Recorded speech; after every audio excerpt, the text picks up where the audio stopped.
There you go. So you've probably got a little pop-up box there that says you accept the recording. Don't worry, none of your names or any chat will appear in the recording. So you're protected from a data protection point of view. Okay, I think that's pretty much it from the housekeeping side of things. So I'm going to introduce our two speakers today. So we've got Beth Caldwell and Ninaz Ichaporia. Hey everyone. Beth is the head of blended learning at the British Council in India.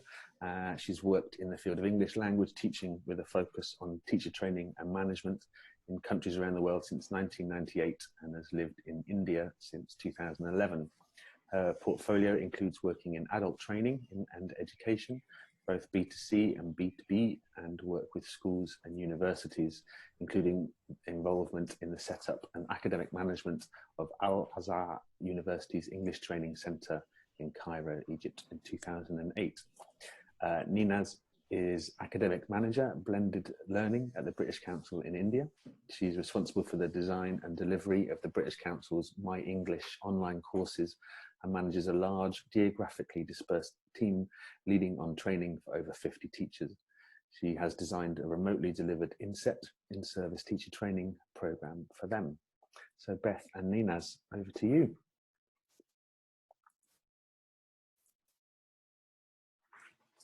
Hi everyone. Thank you so much for joining us today. So as Paul said, we're based out of India, and Ninaz and I have over 6 years working and managing a remote teaching team, many of whom teach online.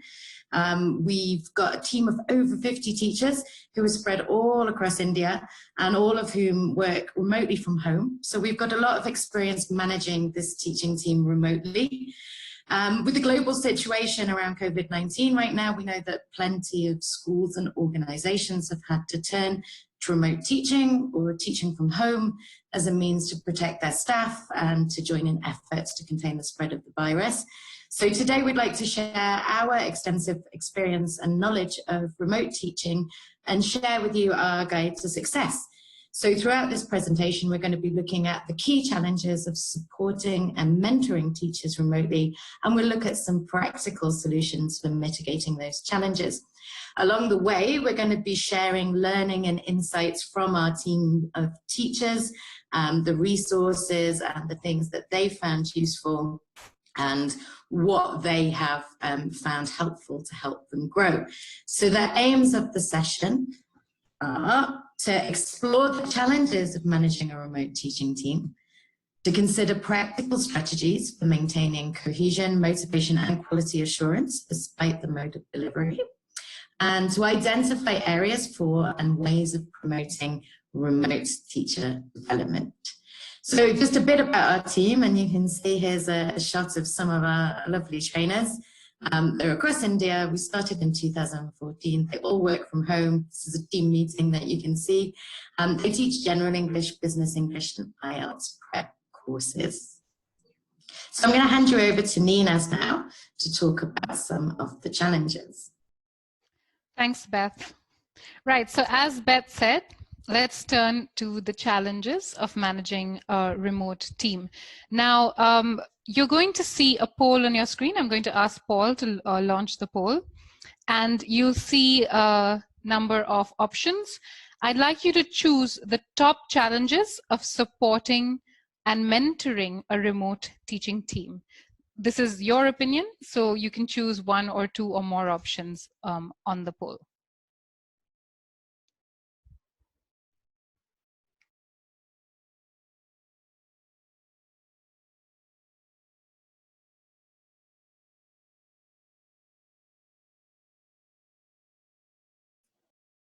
Can you see the poll?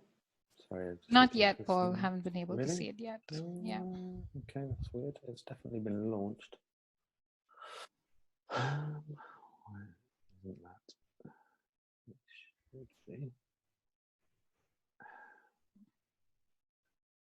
You still can't see it now? No, not yet. What about now? No, let's give it a couple of seconds more. Otherwise, I have a slide for that. Okay. Sorry about this. It's definitely should be live. It's been live for about a minute, so I'm not quite sure why it's not displaying. Oh, okay, here we go. I think people are answering now, or some people are. Great.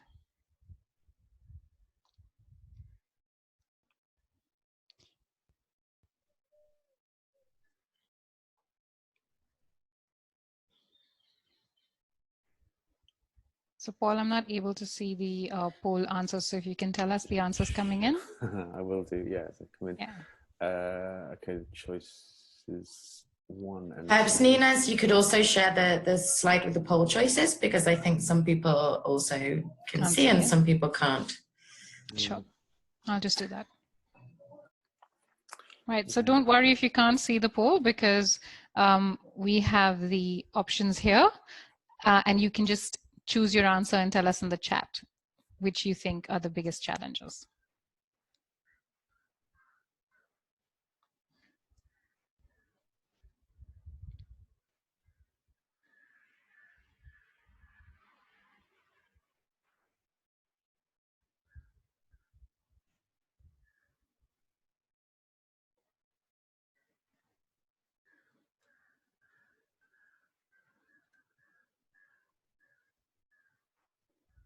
Okay, a lot of you are choosing 4 in the chat, certainly I can see.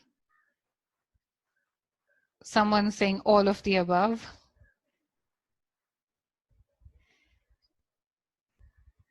Right, thank you for your responses. And on the poll as well.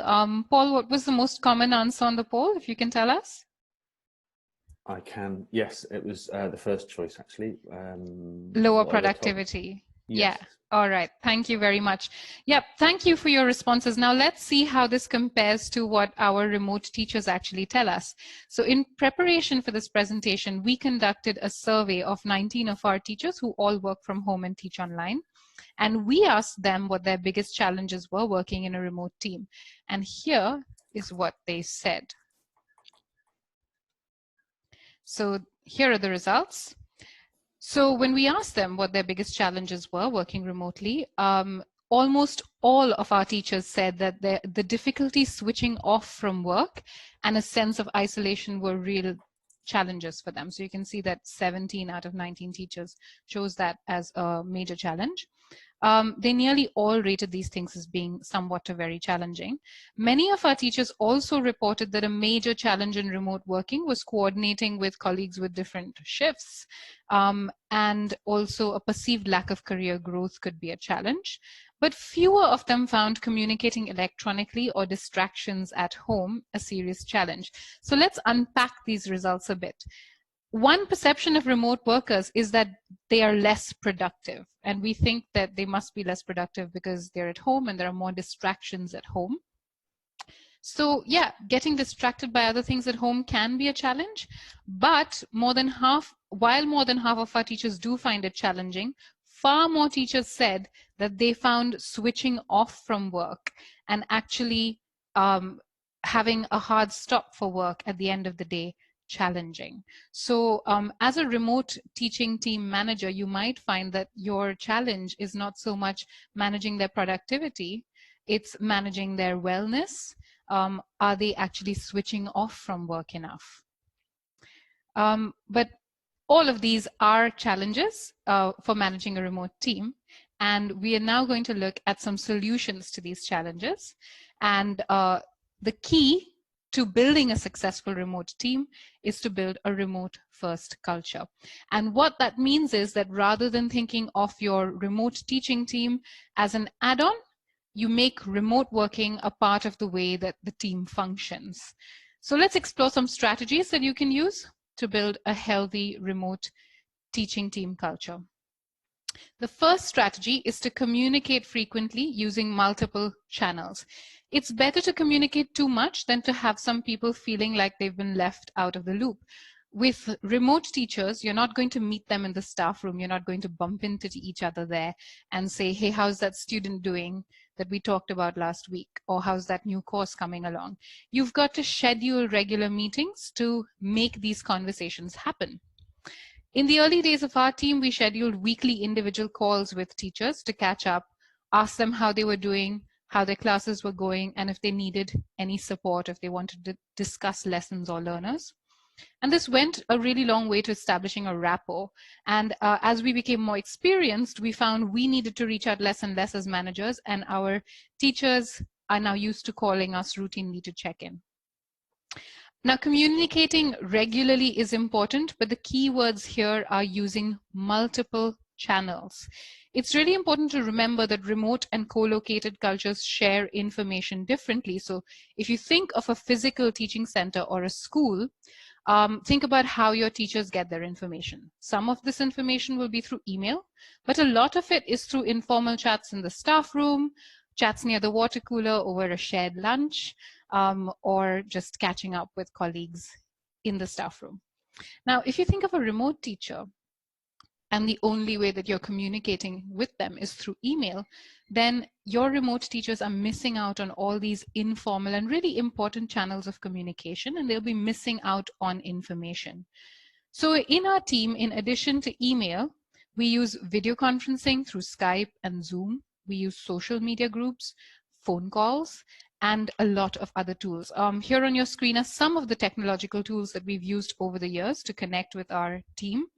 These are both communication and collaboration tools. Now, of course, this looks like a lot. We don't use all of these tools at the same time. These are things we've tried and tested with our team over the years. And you'll find that when you ask them what their preferences are, they will often express clear preferences about how they want you to communicate with them. So when we asked our teachers which resources they found the most useful, here's what they said. You can see that they expressed a very clear preference for more immediate synchronous means of communication like Zoom or video conference and WhatsApp, as opposed to less immediate means such as a Facebook group. So what we've done is really, when it comes to technology, it's very important to try various things and to monitor how effective each communication tool is for your team.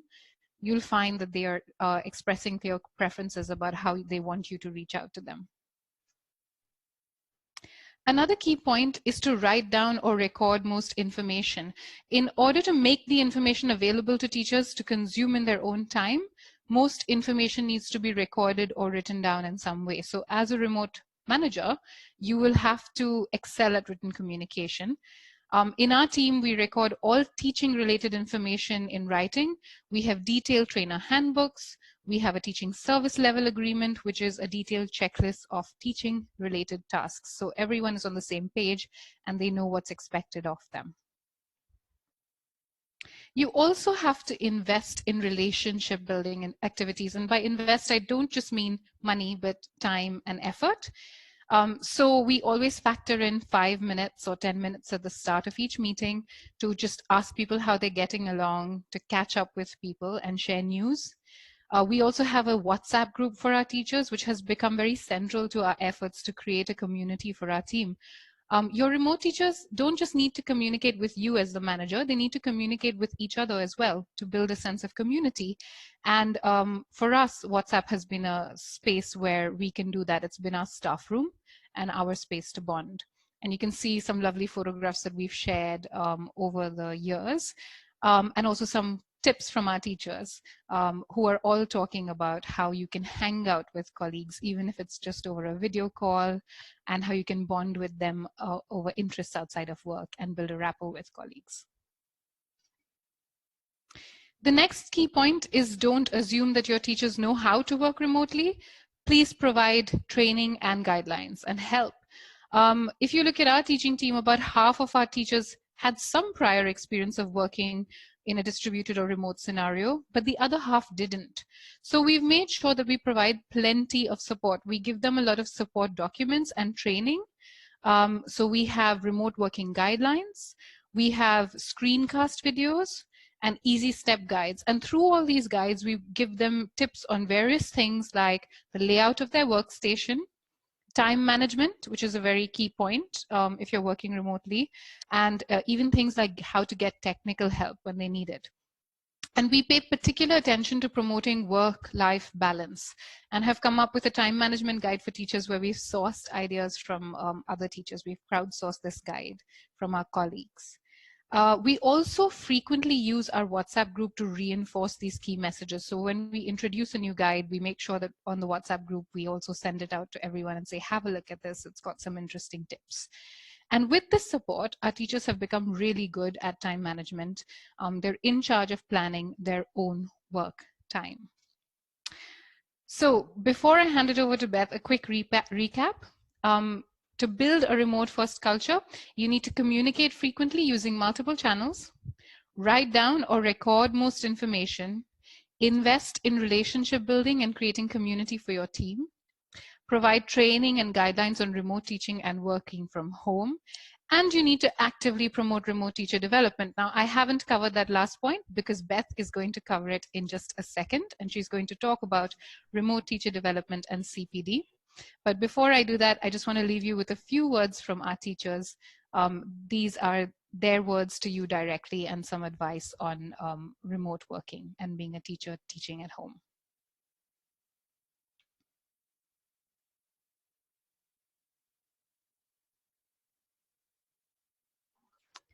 Okay, thank you. I'm going to hand it over to Beth now. Thank you, Nina. So I'm going to talk to you a bit more in depth about teacher development, and some of it links very much with some of the wider issues that Nina was just discussing, which you'll see in a moment. So, excuse me, when I just scroll through. Okay, right. So teacher development. So I'm thinking about continuing professional development. Just because you're working remotely doesn't mean that professional growth and professional development should stop. So let's have a look at what teachers need. Now, I'm going to start with another direct quote from one of our teachers about what they found out that they needed to be able to work effectively as an online teacher and as a teacher working remotely. So I think this sums up to me two very key areas that you need to consider as a manager or a coordinator. Is there are two things to look at with CPD. It's teaching skills and it's soft skills. So it's very important to actively promote teacher development, and we have an inset and training program that's as robust as in any sort of face-to-face teaching center or school. We've designed a remotely delivered in-service teacher training program, and we do that synchronously, which is where you meet at the same time, face-to-face via Zoom or other software, and asynchronously, which is where you access those materials in your own time, but you might have guidance or you might have interaction, but that doesn't happen in lockstep. It happens over things like forums, etc. So one of the advantages we found of having a remote teacher training program is that we can draw resources from a lot of different places. So we've had lots of guest speakers come from around the world because it's easy for them to join in via Zoom. So we've felt that our teachers have really benefited from different voices and different ideas. We do induction remotely, so new teachers are also inducted remotely. And for example, we had a teacher training scheme, which was a 10-week intensive course. And that was again a mix of live sessions, peer observation, which is a very important facet of development throughout, and teaching practice, so guided teaching practice, and remote and working support and mentoring. We regularly highlight professional development opportunities. So we share newsletters from ELT publishers, for example. We share courses and MOOCs that we've heard of. So we keep giving them professional opportunities via WhatsApp, via email. We also think it's very important to agree on remote teacher observation procedures. So it's important to carry on any observations, and obviously the benefit of using video conferencing is you can also record sessions, which is very useful for self-observation or for catching up and looking at specific areas. We have, for example, checklists for e-moderation, so our teachers work asynchronously as well, so e-moderation checklists. And that helps us to give feedback to the trainers, help them keep on top of their work and help us monitor what they're doing. So what are the specific classroom challenges for teachers teaching online? So we polled a group of teachers who'd never taught online, and we asked them to tell us what did they think the biggest challenges would be of teaching online. So these are the 4 main challenges that they thought of. And then we asked our teachers what were the actual challenges they faced when teaching online. So you can see that the first 3, they're the same. However, teachers did not say that they had a problem building rapport with learners, but what they did find was that they had problems dealing with poor performance on courses and also speaking and pronunciation activities. So obviously we're teaching English language, so this was a key thing for their particular area of expertise. So I think this has impact in when you're thinking of training programs for new teachers, and then teachers who are more experienced in online. So obviously your teachers will come in with perceived issues and fears and concerns. So you have to do a lot of confidence building with them, particularly around dealing with the tech.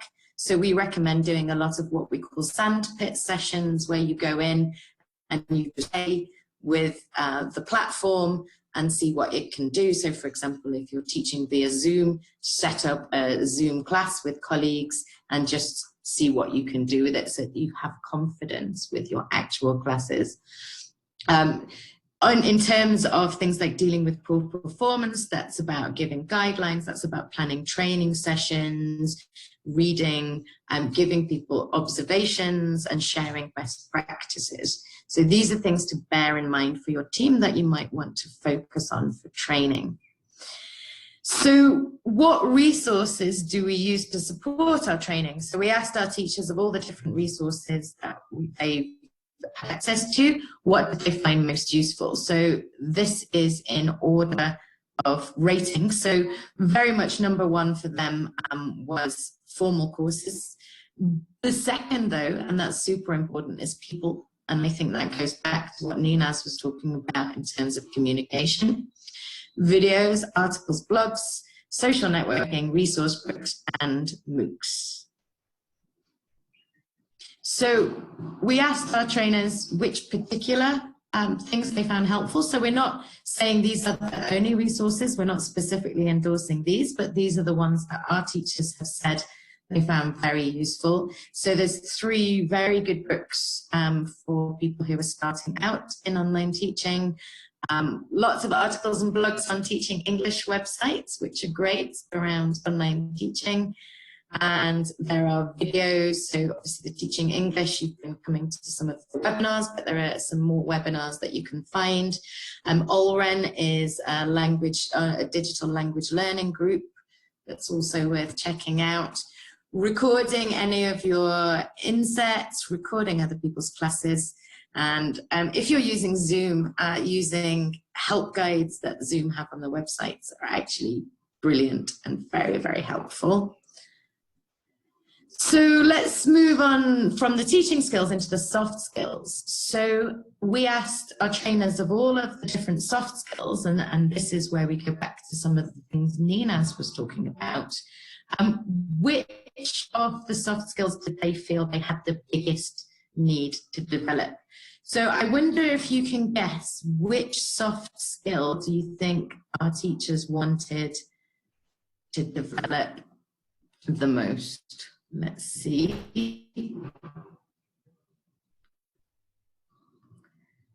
Okay, so let's see if you're right. So this is what they came up with. Now, you might be surprised that technical skills is lower than some of the others. So time management came out on top.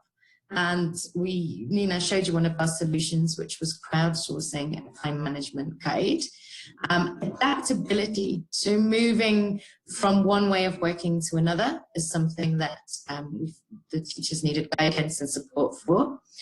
The thing that they found that they needed to work on least was interpersonal skills using different modes. So I think it's good that we're all more familiar with WhatsApp and video conferencing, that we can still build community even if we don't see each other on a daily basis. So here's again some advice from our teachers that I think is very, very, very useful for anybody starting out in online teaching. And you can see this goes from teaching skills through to soft skills.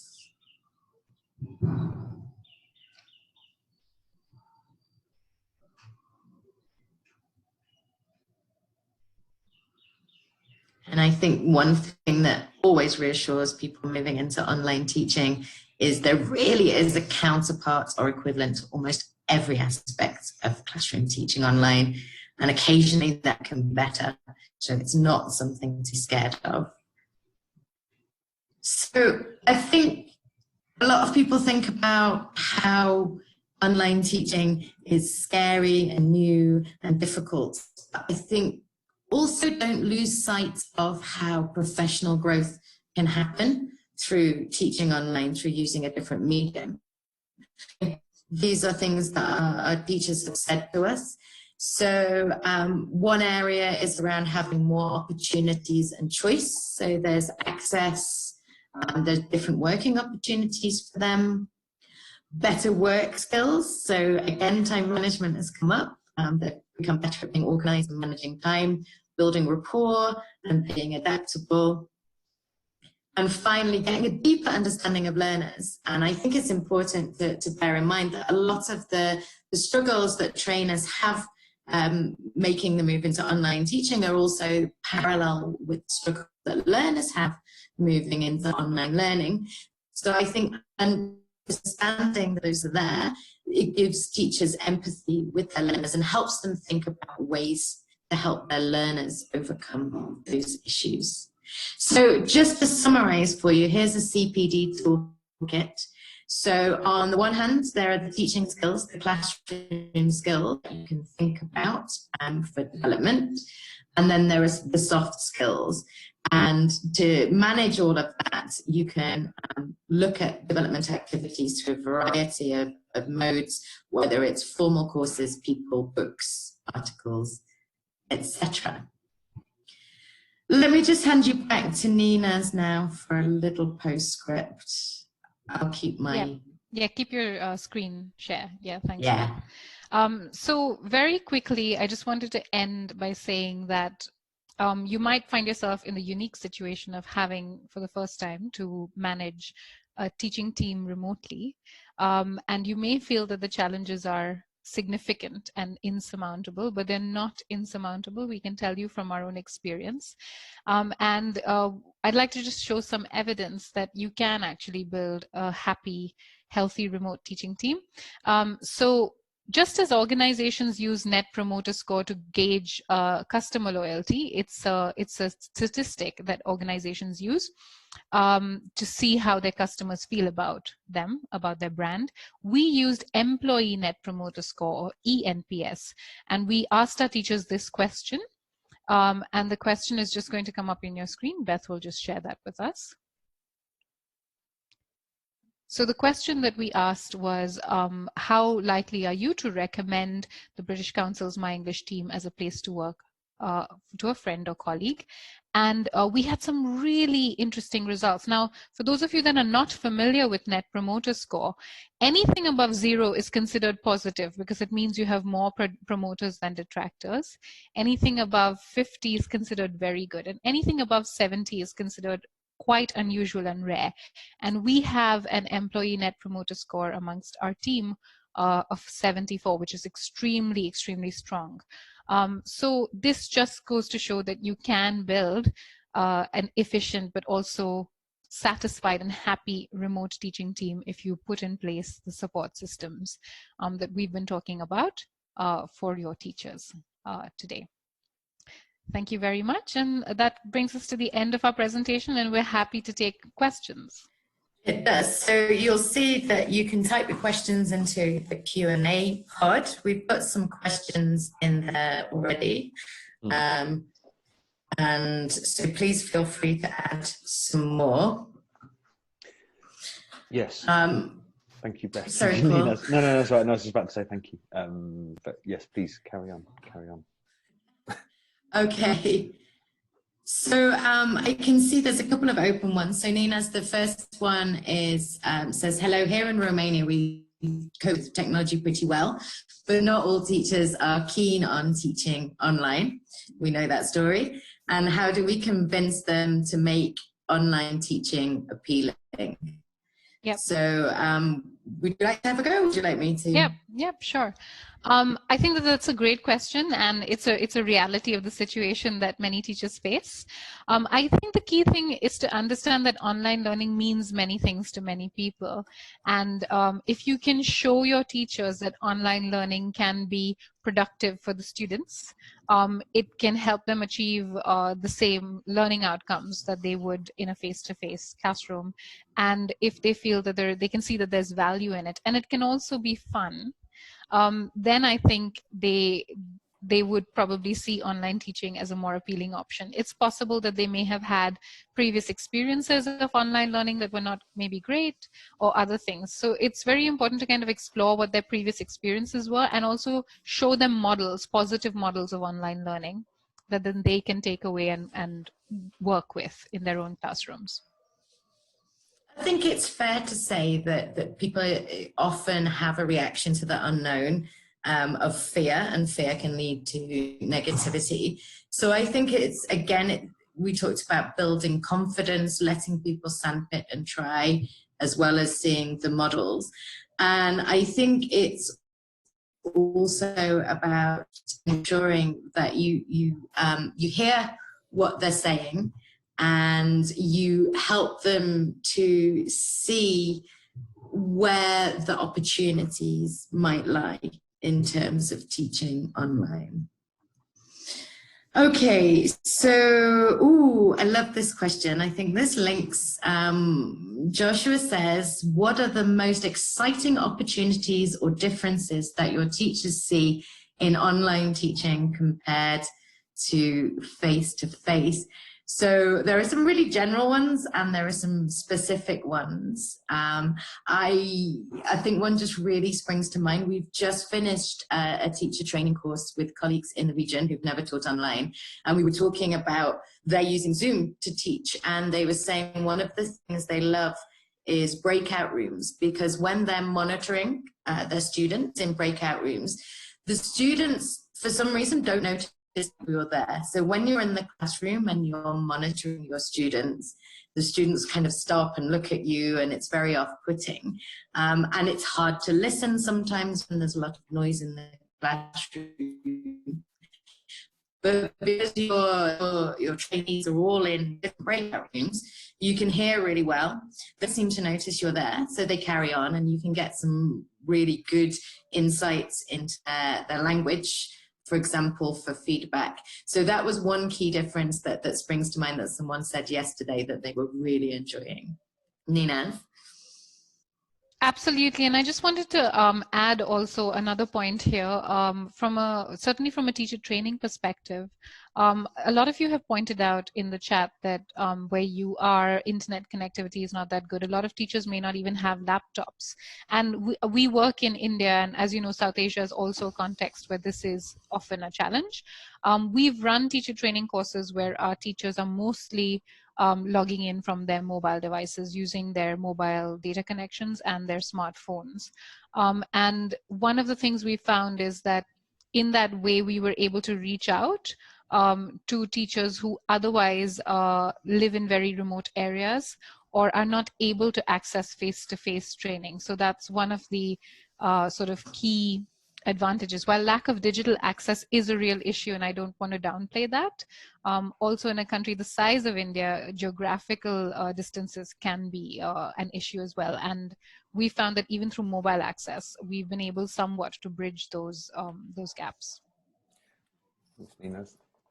Sorry, just to... Yeah, I think having mobile first solutions. Go on. Sorry, I was just going to say, after your answer to Josh, he's asked in the chat about other teachers about what excites well, participants in this webinar about opportunities and differences for online teaching. So while Beth and Ninaz are answering questions, please do feel to put your comments in the chat about that. What is it? Oh yeah, good to see.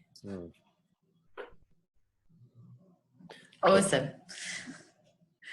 Okay, so a good question around self-observation and peer observation from Travis. So can you give any tips or advice around that?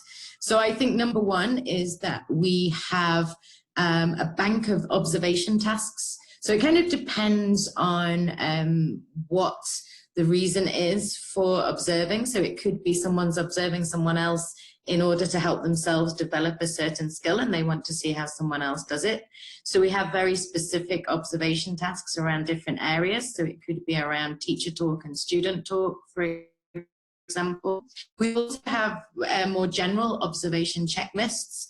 So you can say, you know, how someone handled the technology, how they worked on interaction patterns. So checklists can be very helpful as well.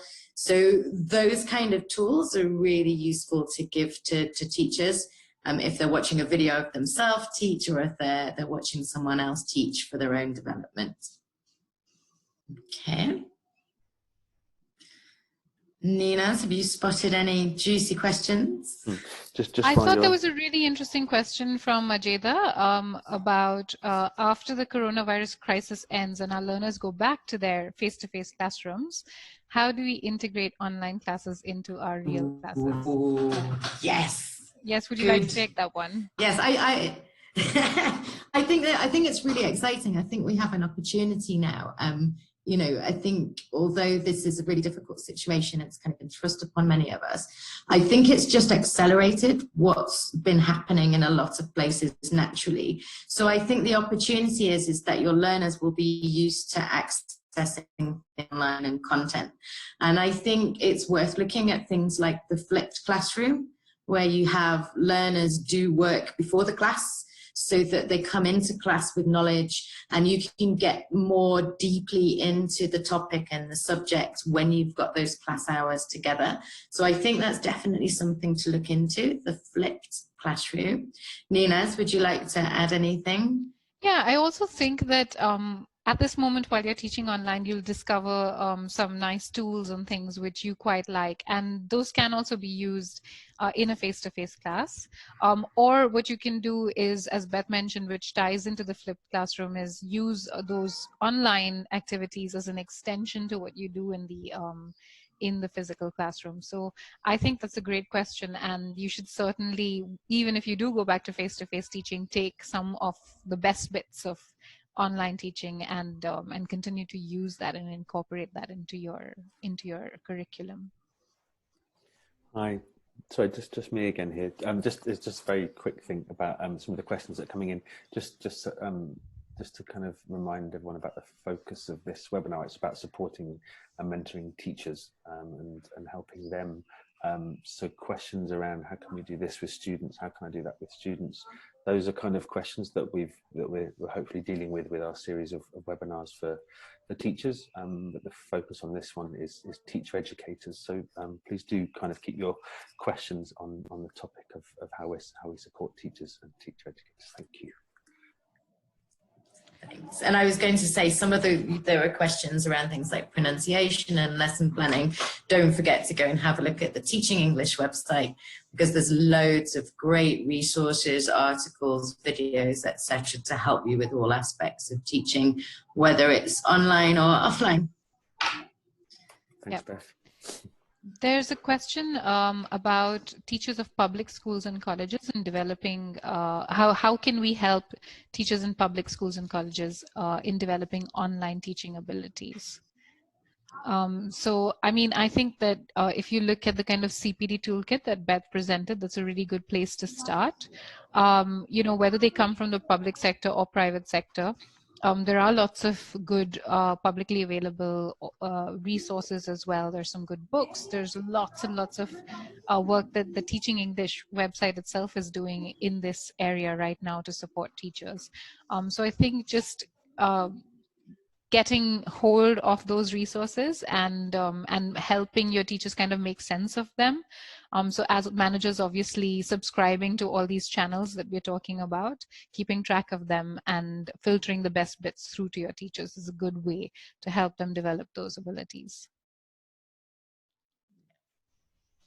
I think it's a good idea to find out who's got a lot of natural enthusiasm and ability to, and start to get people to be like power users or super users that can mentor their colleagues as well. So George asked a brilliant question. Do we ever meet our staff face-to-face at all? And the answer is some of them yes and some of them no. But I tell you a story. Is a couple of months ago, I met one of our teachers and she said, oh, it's good to finally see you in the flesh. And I could not believe that I had never seen her. I felt sure that we'd met in person at some point because I knew her so well, and we see each other all the time, and I could not believe I'd never met her in the flesh. So yes, some of them yes, but often no. But we're all a great community. We all communicate a lot. I think remembering to keep videos on, having face-to-face communication is so important. Being able to see people's faces is essential. Okay. Yeah. Any other questions that you're spotting? Yeah, there's one really great question about how can you promote reflection using remote mentoring? Is there a kind of journal or forum? And I thought that was a great one. I'm going to give that to you. Yeah, sure. And you can add on. I'm sure you have ideas as well. There are lots of ways in which you can do that. As we said, obviously, one way is that we actually do remote observation. So if teachers are teaching online classes, we drop in. If teachers are asynchronously e-moderating a discussion forum, we drop in on those as well, and we give feedback on that. To promote reflection, we encourage reflection just as we would in a face-to-face setting as well. You don't need a specific journal or forum. You can use something as basic as a Word document with a few well-crafted questions on it. If you want to go more high-tech, then there are lots of tools. You can use a tool like Padlet to encourage reflection. There's a great one called Wakelet, which is kind of, you can actually create an online portfolio of rich text and hyperlinks and video. So your teachers could even video record themselves with their reflections and add it to their online portfolio. So it's totally up to you whether you want to be high or low tech about it, but reflection can happen regardless. Yeah, agreed. Hi, just me again, just to jump in very quickly, not to answer any specific questions related to this, but just with certificates, because I thought I might as well mention that again, because I've noticed a few questions coming up about whether we get a certificate. So the answer is yes, and I will be sharing a link to the certificate, or where you can get the certificate at the end of this webinar. Thank you. Mm-hmm. So there was a question which I've lost, but I remember it. It's slightly off track, but it's around syllabus. Someone's asked about bringing on very low-level learners, so A0 learners, onto online, which I think is a great question. And I think one of the simplest answers there is being able to provide local language support. If you're teaching English to very low-level learners, you're going to need local language support to help them understand instructions and to get online and so on. So I think very quickly the easiest answer, or the most obvious thing, is that. Sorry, I've got shouty neighbors. There's one question, which is, what tips can you recommend to design interesting online materials for teachers' professional development? What I would quickly say, and I'm going to let Beth also answer this question, is you can certainly design materials if you want, online materials, but there's a lot of good material out there. The British Council runs a lot of MOOCs, massive open online courses. These are free courses that your teachers can take on the FutureLearn platform. You can find links to all of those courses. The Teaching English website runs webinars like this one, and the Teaching English website also has a great repository of books and resources that are free and open for teachers to use. So I would say, save yourself the time, use the excellent resources that are already there, and then of course you can design further resources if you find that you need them. But in the current moment, if you're pressed for time and you need those things quickly, then there are already a host of resources that we curate for you. You know what, I'd add to that as well. If you're looking for kind of fun activities and so on, I'd bear in mind what you would want to use with your students online as well. So Nina showed a list like Kahoot, she mentioned Padlet, she mentioned Wakelet. So don't forget to use the tools that you would like your teachers to be using with their students to make their learning engaging. Use those same tools with your teachers too, so they go, oh, this is really fun and cool. I can't wait to go and try it out with my students. So if you've never done a Kahoot, I can totally recommend trying a Kahoot quiz with your teachers. Everyone will love it. There's one more question, Beth, and I'm going to send this one over to you. When choosing people to hire, what are the most important things you look for? I assume some of the skills you need to succeed can be developed. And what do you expect people to already bring to the table? Yeah, so I mean, in our particular case, we look for teaching experience just because we also do a lot of corporate training as well. But we don't look for any prior online teaching experience at all, because into the online domain, I think it's important to remember that online platforms are just a tool. They aren't a new approach or a methodology. They're just a tool. So you can adjust what you do in the physical classroom to the online classroom. So we know that we can teach them, we can train them from scratch in online training, but we look for their teaching skills, and also we try and look for things like accountability, because you have to be pretty accountable when you're working independently.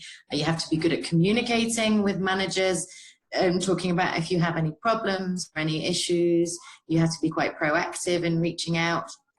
We also look at things like sort of time management skills as well. I think that's also something. But again, we feel that we have the tools and the toolkit to help any teacher develop those things further. Yeah, there's also one more question, I think, if we have time, which was, is management of teachers, is the role of a manager or coordinator online different from one of a face-to-face teaching center? And I would say both yes and no. Of course, there are some differences. And that was kind of the purpose of this webinar, to tell you what are the things you need to be looking out for if you are managing them remotely.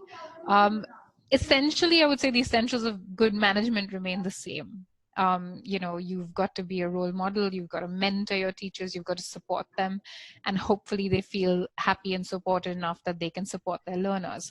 But how you do that, obviously, if you're doing it online, that's, you know, the webinar and all the information that we've given you will hopefully help you with that. Yeah, I think the key point is that some things some issues might crop up more because of the nature of remote working. So a lot around work-life balance and wellness. So I think there's a lot of pastoral care there.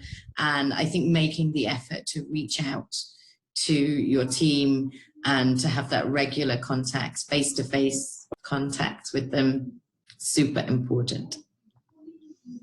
Great.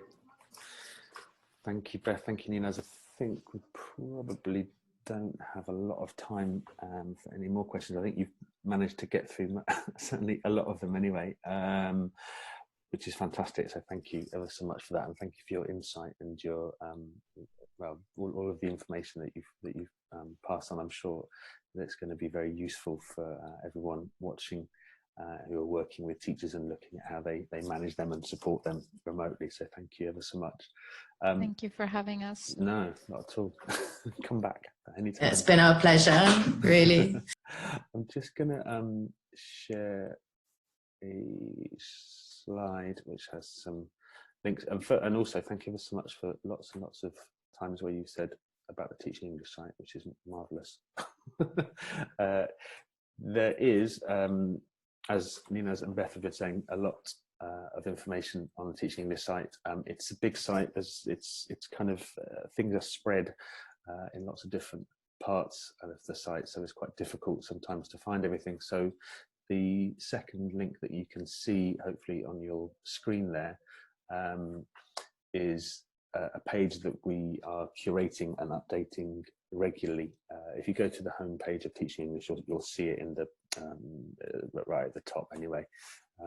But that link there gives you a list of everything that we're doing in terms of our lesson plans, in terms of webinars and everything else, and guidance for teachers, for teacher educators, for researchers, etc., at the moment. So that's a curated page there, and that's updated on a sort of almost daily basis as we add more content and more webinars.